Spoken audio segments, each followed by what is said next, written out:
Imagina que estás en una biblioteca, en el año 1888. Un arqueólogo llamado Conrad Schick sostiene un mapa antiguo.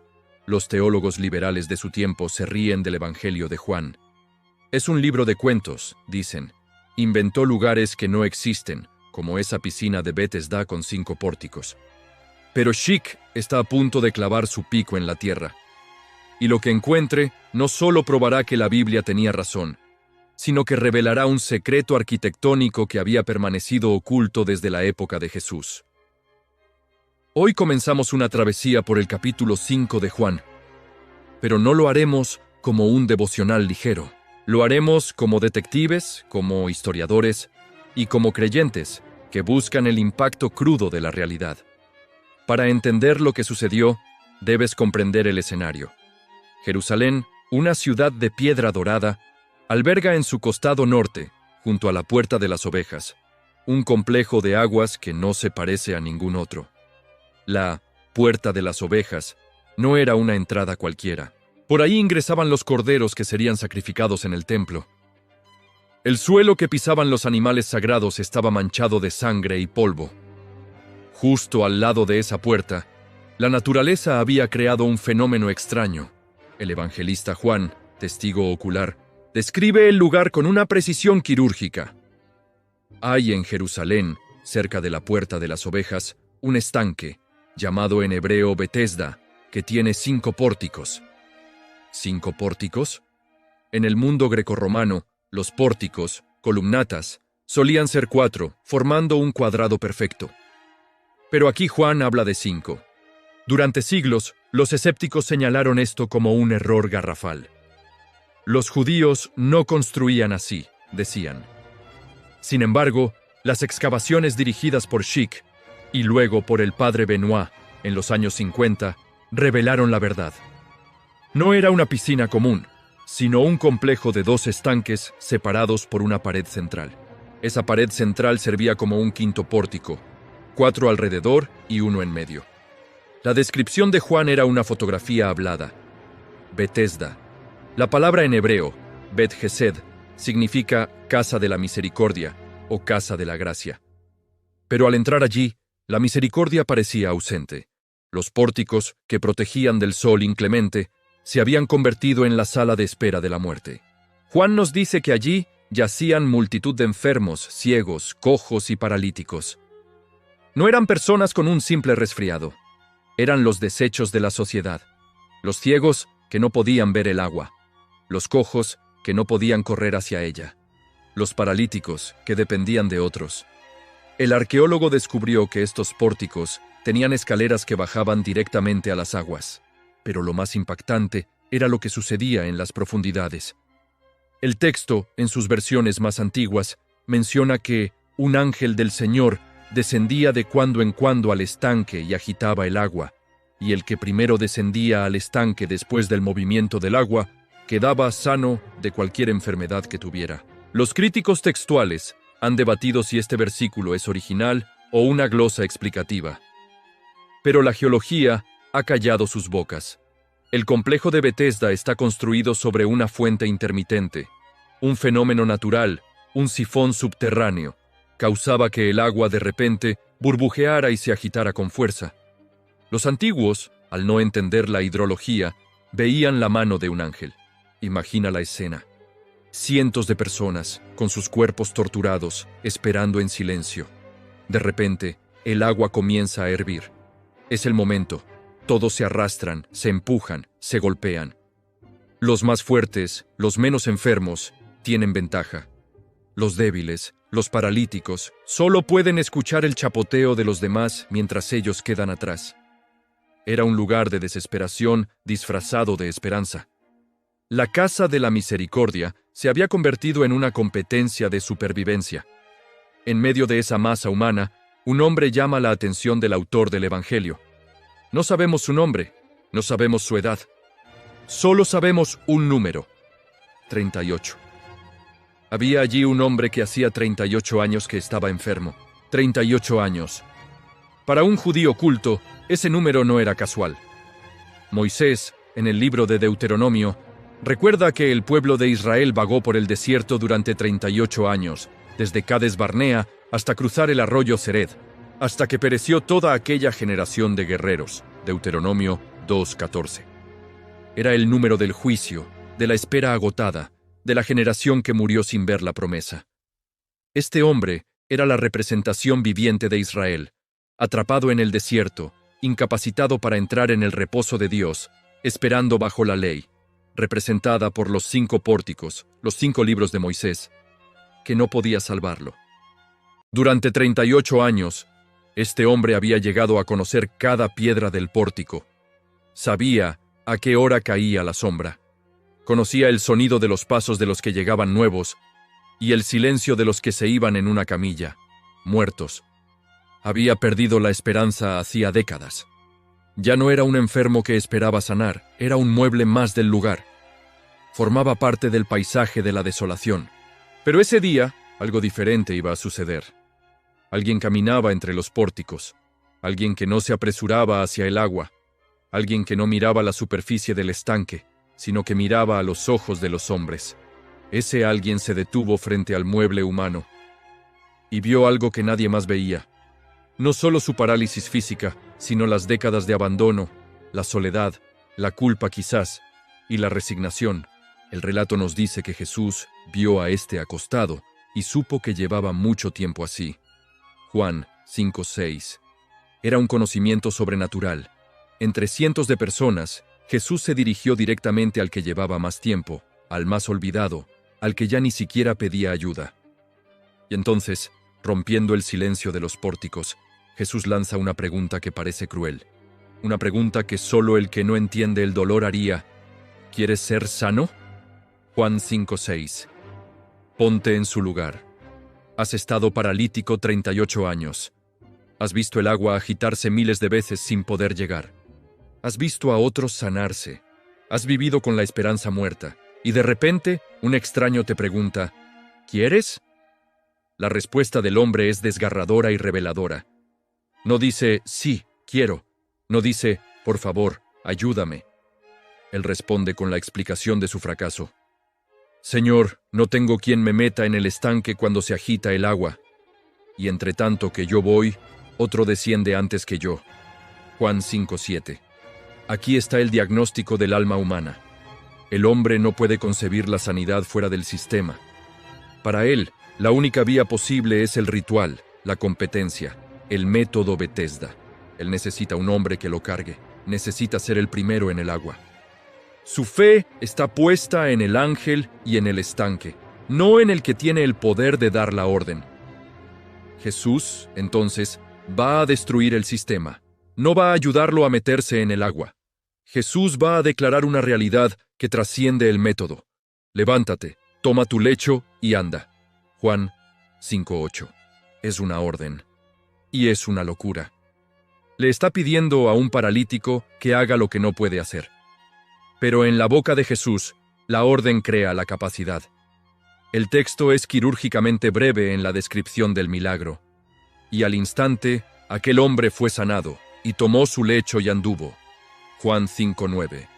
No hubo agua, no hubo ángel, no hubo competencia, solo la palabra. El que creó los cielos y la tierra con su voz, restauró los tejidos, los músculos y los huesos de ese hombre con esa misma voz. Pero aquí termina el primer episodio con un detalle que es una bomba de tiempo, y anduvo. Y aquel día era sábado.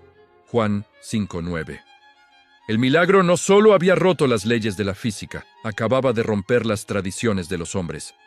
El hombre caminaba y en su mano llevaba su lecho, una simple estera o colchoneta. Para los ojos religiosos de la época, eso era trabajo. Eso era una transgresión. Mientras el ex paralítico respira por primera vez el aire de la libertad, sintiendo la fuerza en sus piernas, una sombra se cierne sobre él. Las autoridades lo han visto. Lleva un lecho en sábado. El problema no es la sanidad. El problema es la violación de la norma. Y mientras tanto, en la confusión, el hombre no sabe quién lo sanó. Jesús, el que había desencadenado esta tormenta, ya se había perdido entre la multitud. Cuando termina el primer episodio, tenemos a un hombre saltando de alegría por las calles de Jerusalén. Sus piernas, arrugadas y débiles por décadas de inactividad, de repente bombean sangre nueva. Siente el suelo bajo sus pies descalzos. Es una escena de júbilo. Pero el narrador, Juan, nos obliga a cambiar el foco de la cámara.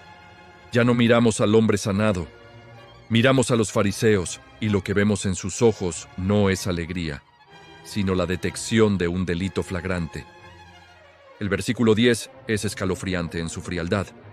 Entonces los judíos dijeron a aquel que había sido sanado: «Es sábado, no te es lícito llevar tu lecho». Analiza esto.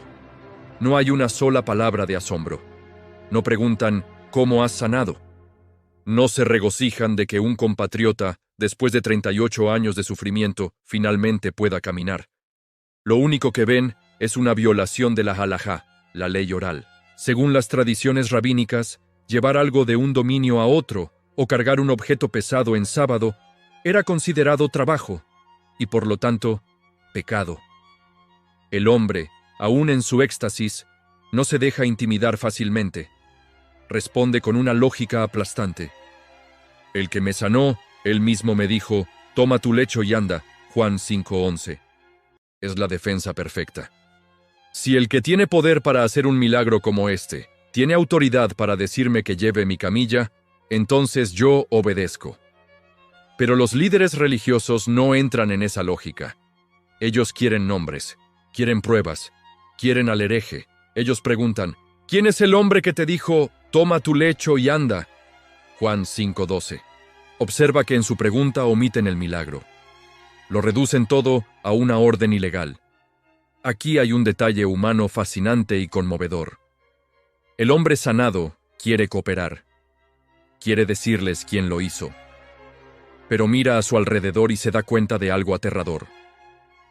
No sabe quién es Jesús. El versículo 13 dice: «Y el que había sido sanado no sabía quién fuese, porque Jesús se había apartado de la gente que estaba en aquel lugar». Imagina el drama psicológico. Alguien te cambia la vida radicalmente. Te da un regalo que esperaste 38 años.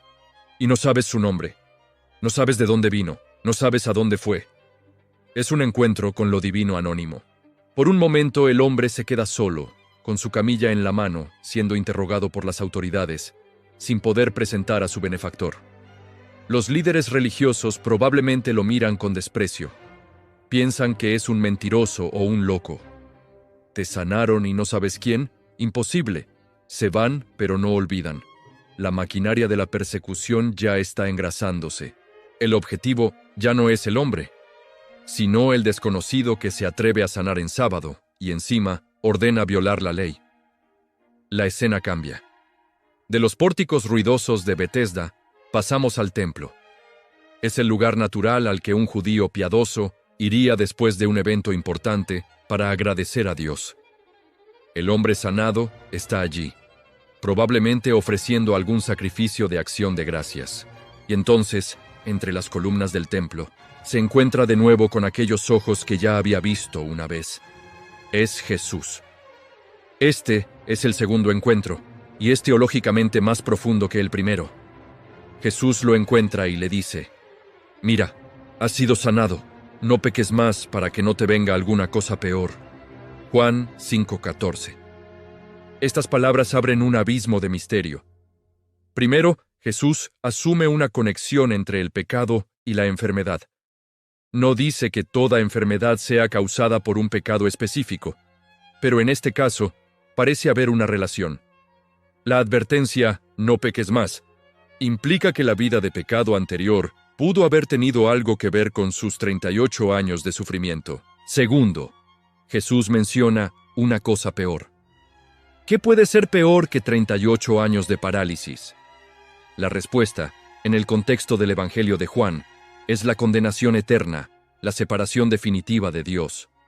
La salud física es un bien precioso, pero la salud del alma es infinitamente más importante. Este hombre recibe no solo la sanidad, sino la advertencia y, implícitamente, el perdón. Y ahora, finalmente, sabe quién es. Sabe el nombre, Jesús. Y entonces sucede algo que ha desconcertado a los lectores por siglos. El versículo 15 dice: el hombre se fue y dijo a los judíos que Jesús era el que lo había sanado. Esperaríamos que al saber el nombre de su benefactor, el hombre guardara silencio para protegerlo, o que saliera a las plazas a proclamarlo con gratitud. Pero el texto es claro. Va a los judíos, las autoridades, y les dice quién fue. ¿Fue esto una traición? ¿Fue un acto de ingenuidad? ¿O fue simplemente decir la verdad ante quienes le habían preguntado? El evangelista no lo juzga. Simplemente registra el hecho, y el hecho es que, a partir de ese momento, la información está en manos de los enemigos de Jesús. La gratitud del hombre sanado se convierte, sin quererlo, en el combustible de la persecución. A partir del versículo 16, el escenario cambia para siempre. Ya no estamos en la piscina, ni en el templo con el hombre. Estamos en un tribunal teológico. Y por esta causa, los judíos perseguían a Jesús y procuraban matarlo, porque hacía estas cosas en sábado. Juan 5:16. La conspiración ha comenzado. El sanador se convierte en el perseguido. Pero Jesús no retrocede, no se esconde. No pide disculpas por haber sanado en el día equivocado. Al contrario, da una declaración que hará explotar sus mentes. Mi Padre hasta ahora trabaja y yo trabajo. Juan 5:17. Con esta frase Jesús destruye la teología del sábado farisaica. Los rabinos enseñaban que Dios descansó el séptimo día y ya no trabaja, en el sentido de crear. Pero Jesús dice: mi Padre sigue trabajando. Dios sostiene el universo cada segundo, incluso en sábado.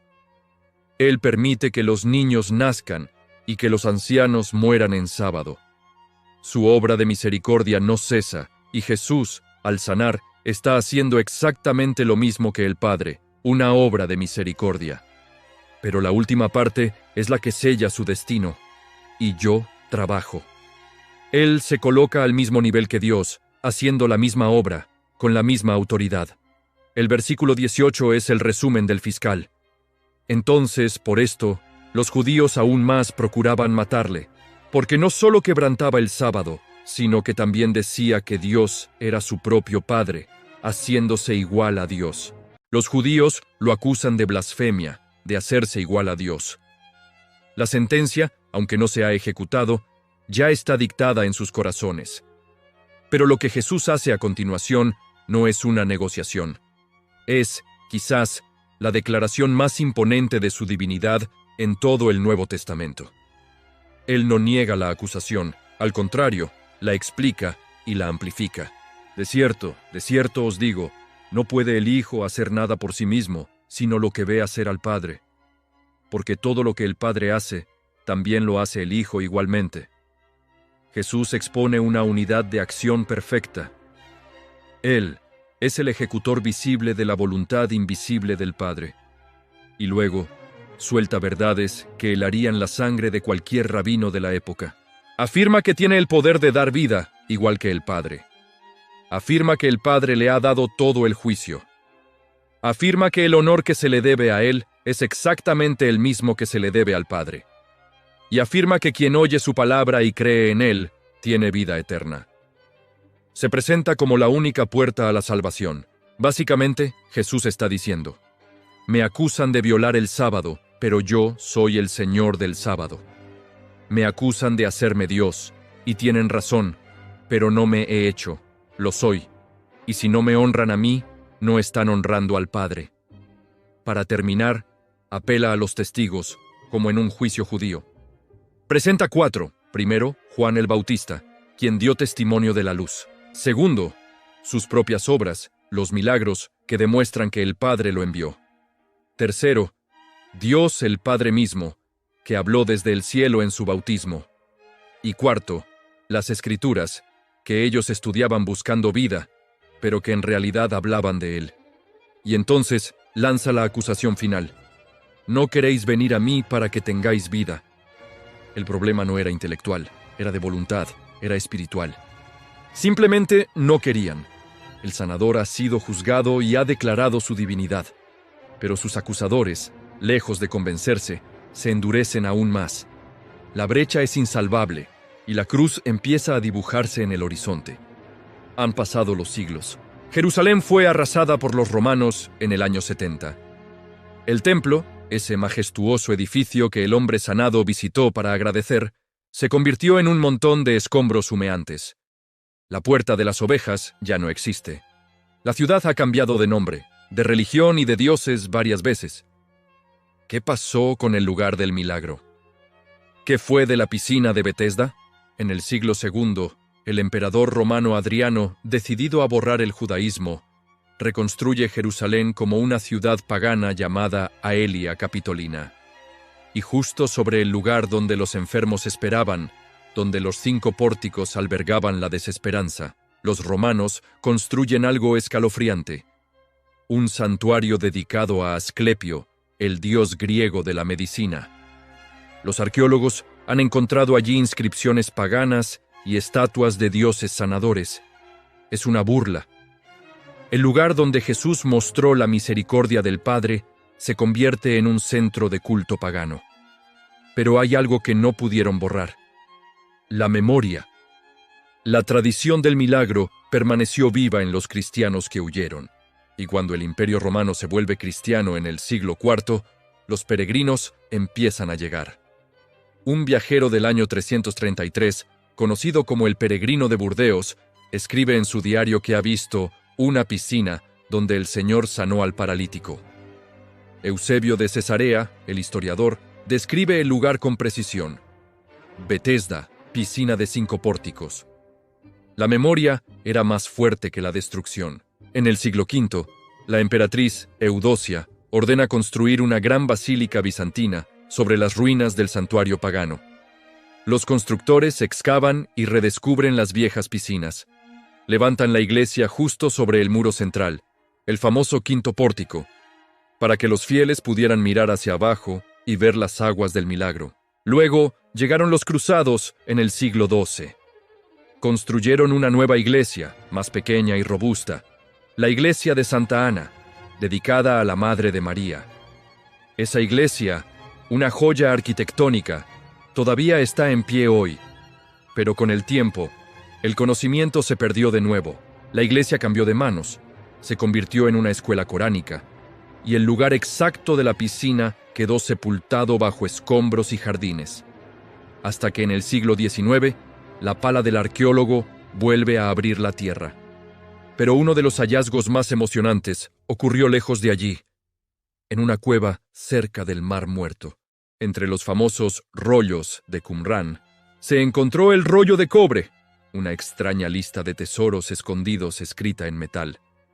Y en ese rollo, los expertos descifraron una palabra: Bet Esdatayin. No es solo un nombre en un viejo manuscrito. Es la prueba arqueológica que confirma, después de milenios de silencio, que el lugar descrito por Juan no era una leyenda, sino una realidad histórica tangible. La historia de Betesda no terminó con la sanación de un hombre. Es una historia de memoria, destrucción y redescubrimiento que nos muestra cómo la verdad, aunque sea enterrada bajo imperios y religiones, siempre encuentra la manera de salir a la luz. Gracias por acompañarnos en este viaje. Si te ha gustado, no olvides darle a like y suscribirte para más historias como esta. ¡Hasta la próxima! Esa palabra en arameo dual significa la casa de las 2 piscinas o la doble casa del fluir. Era la confirmación. El nombre que los críticos decían que era inventado aparecía en un documento judío del siglo I. El lugar existía, tenía 2 estanques, todo encajaba. Hoy, cuando caminas por la iglesia de Santa Ana y bajas a las excavaciones, puedes verlo con tus propios ojos. Ves las enormes cisternas, los muros de la época de Herodes, las columnas caídas, las escaleras por donde los enfermos bajaban al agua. Ves un gran fresco en la pared de la iglesia cruzada que representa al ángulo agitando el agua. Y ves, sobre todo, el silencio. Pero ese silencio de las piedras es engañoso, porque la historia no terminó con el hombre sanado. La historia apenas comenzaba. Vamos a detenernos en un misterio literario. ¿Por qué Juan no nos da el nombre del paralítico? En otros milagros, a veces se mencionan nombres, Lázaro, Malco, Bartimeo. Pero este hombre, que tuvo un encuentro tan íntimo con Jesús, permanece en el anonimato. Los padres de la Iglesia, como San Agustín, vieron en esto un símbolo. El hombre sin nombre representa a la humanidad. Representa a todo aquel que está paralítico por el pecado, que yace bajo los pórticos de la ley. Los 5 libros de Moisés, incapaz de salvarse a sí mismo, esperando algo que nunca llega. La humanidad es ese paralítico. Lleva 38 años, las generaciones, en el desierto. Y de repente la gracia, Jesús, llega y pregunta, ¿quieres ser sano? Jesús pudo haberlo sanado sin preguntar, pero preguntó. Esa pregunta, ¿quieres?, es el respeto de Dios por el libre albedrío. El hombre tuvo que querer, y aunque su respuesta fue torpe, no tengo quien me meta. El hecho de que respondiera indicaba que, en el fondo, el deseo estaba vivo. Pero aquí hay una lección escalofriante. Muchos de los que estaban allí, en los pórticos, quizás no querían ser sanados. Suena loco, pero es cierto. La enfermedad se convierte en identidad. El sufrimiento da una razón para existir, da una excusa para no enfrentar las responsabilidades de la vida. Hay quienes prefieren la seguridad de su parálisis a la incertidumbre de caminar. Jesús vino a romper esa zona de confort. Vino a decir, levántate. Y el que le obedeció, vivió. ¿Recuerdas la persecución que comenzó en el episodio 2? Esa persecución no detuvo a Jesús. Al contrario, fue el catalizador para que él explicara con más claridad quién era. Los líderes religiosos, al presionarlo, lograron exactamente lo contrario de lo que querían. Lograron que la revelación fuera más clara. Jesús no solo sanó cuerpos, expuso corazones. Mostró que la religión sin amor es un pórtico vacío. Mostró que el sábado fue hecho para el hombre, no el hombre para el sábado. Y el hombre sanado, ese testigo anónimo, se convirtió en la primera piedra de un nuevo templo. La comunidad de los que han sido tocados por la misericordia. Hay un detalle poético que los arqueólogos y teólogos han notado. Después de que Jesús realiza el milagro, el texto ya no vuelve a mencionar al ángel que agitaba el agua. ¿Por qué? Porque el ángel era solo un símbolo, una preparación. El verdadero ángel del Señor, el mensajero de la alianza, estaba ahora en la tierra. Si antes la sanidad dependía de llegar primero a un agua bendecida indirectamente, ahora la sanidad depende de escuchar una voz. Levántate y anda. El agua agitada fue reemplazada por la palabra encarnada. La competencia fue reemplazada por la gracia. El yo no tengo quien me ayude fue reemplazado por yo te ayudo, yo te mando. Cuando llegamos al final de esta historia, nos damos cuenta de que el paralítico de Betesda no es solo un personaje bíblico, es un espejo. Mírate a ti mismo. ¿Cuánto tiempo llevas tirado en tu propio pórtico? ¿Cuántos años llevas esperando que las circunstancias cambien? ¿Cuánto tiempo llevas diciendo, si tan solo alguien me ayudara? Si tan solo tuviera la oportunidad que otros tienen, si el agua se agitara y yo pudiera llegar. Y de repente, en medio de tu rutina, una voz te pregunta, ¿quieres ser sano? No es una pregunta retórica, es la pregunta más importante de tu vida, porque implica dejar atrás las excusas. Implica reconocer que el agua no es la solución. La solución es el que habla. Jesús vino a ayudarte a llegar al agua. Jesús vino a decirte que el agua ya no es necesaria. Él es la fuente. Él es la sanidad. Hoy, los turistas y peregrinos que visitan Jerusalén pueden bajar a las excavaciones de Betesda. Pueden tocar las mismas piedras que tocó ese hombre. Pueden ver los canales por donde fluía el agua. Pueden escuchar el eco de sus pasos en los mismos lugares donde hace 2000 años yacían los ciegos, los cojos y los paralíticos. Y al salir de allí, si miran hacia el este, verán el monte de los olivos. Si miran hacia el oeste, verán la torre de David. Si miran hacia el sur, verán el monte Sión. Pero si miran hacia adentro, si cierran los ojos, quizás puedan escuchar aún la pregunta que flota en el aire de Jerusalén. ¿Quieres ser sano? La respuesta que des definirá tu vida, como definió la de aquel hombre que después